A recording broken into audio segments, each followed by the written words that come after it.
Welcome to the Latin American Perspectives podcast. My name is Tomas Ocampo, Outreach Coordinator at Latin American Perspectives. Today we will be discussing the main theme of LAP Issue 204, Volume 42, Number 5, Environmental Violence in Mexico, with editor Nemer. Nemer recently received his PhD from the Department of Anthropology at the University of Georgia. He is currently an assistant professor in the Department of Human Geography at El Colegio de Michoacán. His research focuses primarily on ethnobiology and traditional ecological knowledge transmission. Good morning, Nemer. It's a pleasure to have you here. Thank you. The pleasure is all mine. It is a true privilege. Okay, then I'll go ahead and begin with our first question. The issue covers a very interesting and important topic. Some concepts covered include structural violence and environmental violence. How are these concepts covered in the issue by its authors, and how do they relate to neoliberalism? Well, thank you for your question. I think that before answering, it is really necessary to stop briefly on the classical definition of violence, which is simply understood as an intentional, socially visible, interpersonal, direct, physical, and brutal action, which is deemed as legitimate by the perpetrator in order to control social or material resources. That said, much of the issue sets aside from this classical definition in order to focus on the structural violence, that is, any indirect action, mostly a consequence of social policy that can constrain human action at its full.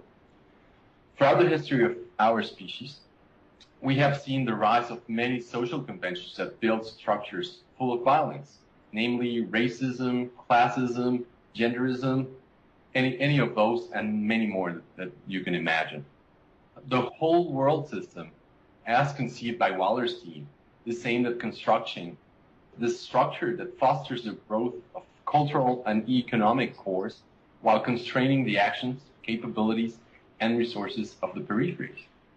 With that in mind, the articles within the issue take on the socio-political structure created by neoliberalism and its associated ideology, an ideology that is based solely on the rationale of capitalist economy, which is translated as the greater good achieved only by increasing gross domestic product, not mattering the social or ecological consequences of this growth. So the articles contained within the issue highlight that every plan that is implemented to exploit nature has an unavoidable social impact in the sense of structural violence, not mattering whether this development plans involve agriculture, mining, hydraulic development, energy, or forestry-related problems or issues. I think that these social consequences can be clearly observed in the article on biofuels by Yolanda Macié and Olivia Acuña. Biofuels represent an apparent solution to global warming, which is basically switching from fossil to biofuels as the main strategy to achieve some type of combat towards global warming. But this strategy ends up taking over food and transforming it into other types of merchandise. So it puts territories, people, and food security in jeopardy.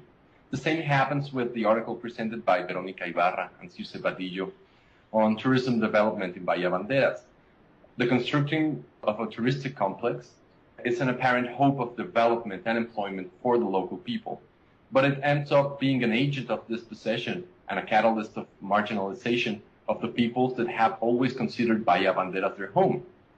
What is really hard within the issue, and I don't have the time, but I would love to talk about all the articles.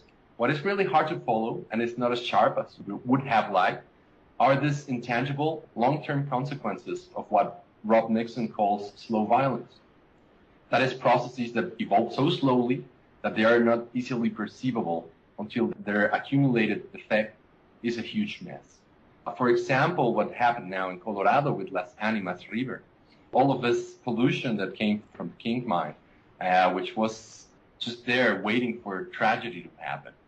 So I think in the end, even though now we know that the structures of neoliberal capitalism do foster this violence in slow and direct terms, what should happen from now on is that we need to think deeper into slow violence processes in order not to be taken by surprise in case of an unexpected crisis. You discussed how neoliberalism also opens up markets, and usually with support from the state government at the expense of local communities, peoples, and ecology, and certainly with little to no input from them. Do you see this 20-year trend continuing into the future, or that the pockets of resistance from civil society, communities, and indigenous peoples may reverse the trend? This question it's very hard for me to answer because it brings out the most pessimistic part of me. Right. And I think it resonates with the last chapter written by Toledo, Garrido, and Barrera. As I mentioned on my previous answer, when these development agendas meet resistance, there is no place for democracy, not in Latin America, and I would say not throughout the world. So dams, eolic gardens, and conservation parks are imposed over local communities, and whenever the communities organize into resistance, their members, and especially their leaders, are bought or try to be bought, threatened, physically attacked, and even murdered. So as we keep going towards the future, we see this militarization of police forces everywhere, and that is just scary, because it is these forces that the government uses to, quote-unquote, negotiate with those dissidents.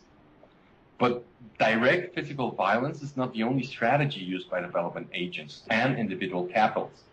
As structural violence manifests itself in the form of discourses, and these discourses convince the greater and most of the time misinformed part of the population that non-industrial, non-capital ways of understanding nature are primitive, useless, and worthless of maintaining. So, with a single movement, development agents can convince a larger majority of trashing a natural area or a long-time sustained cultural landscape in order to build a shopping mall, an amusement park, you name it, or worse. I don't know if you're familiar with, probably not because you're too young, but Johnny Mitchell's 1970 song, Big Yellow Taxi. It is pretty much like that.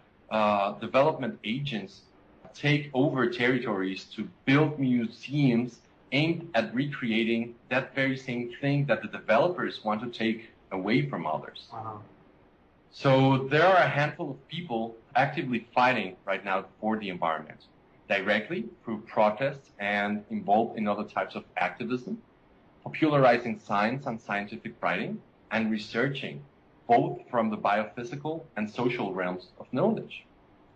Yet, those who are involved in these processes of resistance, in addition to a greater majority, form part, and that includes you and me, talking through two computers that have to be mine, form part of a huge number of consumers, and it seems impossible to get out of the circle.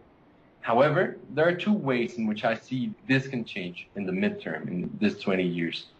One is following O'Connor's second contradiction of capitalism, that the limits of natural resources, or their scarcity, will limit eternal economic growth.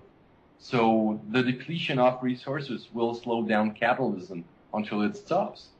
But this first way of seeing it comes with a true high cost. Another idea, not as pessimistic as the previous one, is that the societies that are spread throughout the world have the power to resist and the right to demand processes that are capable of fulfilling their needs in more sustainable ways, with better and more durable products, and not just cell phones that become obsolete after 2 years, homegrown foods, bartering, solidarity markets. Right. I would dare to say that most of the exchange that the 7 billion people on this planet experiment on a daily basis is done outside of the formal capitalist market.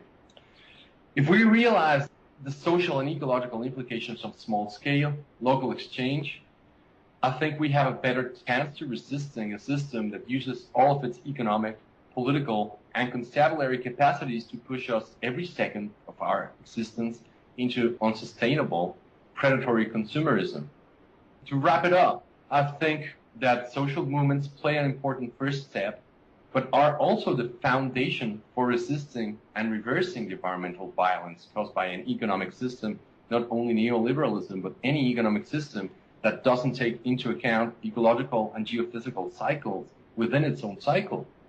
A true example of this is what happened with the marine reserve in Cabo Pulmo in Baja California Sur, Mexico, where many parts of the society came together in order to stop this huge touristic complex.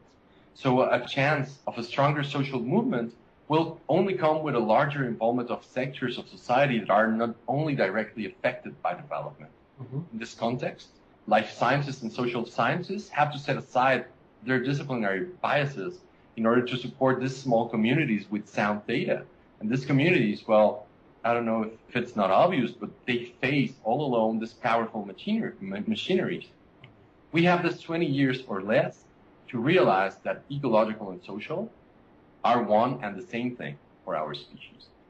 The social movements of workers, peasants, feminists, LGBT activists are remarkably important.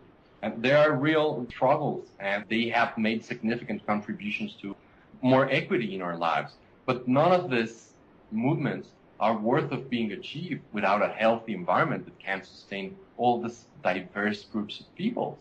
So whatever we defend now is what will truly remain for the future, and that is it. Thank you very much. Well, thank you, Nemer. Your answers were very insightful. Well, that is all the time we have for today. Thank you again, Nemer, for your time, and to our audience for listening in. Please join us again in November for our next podcast.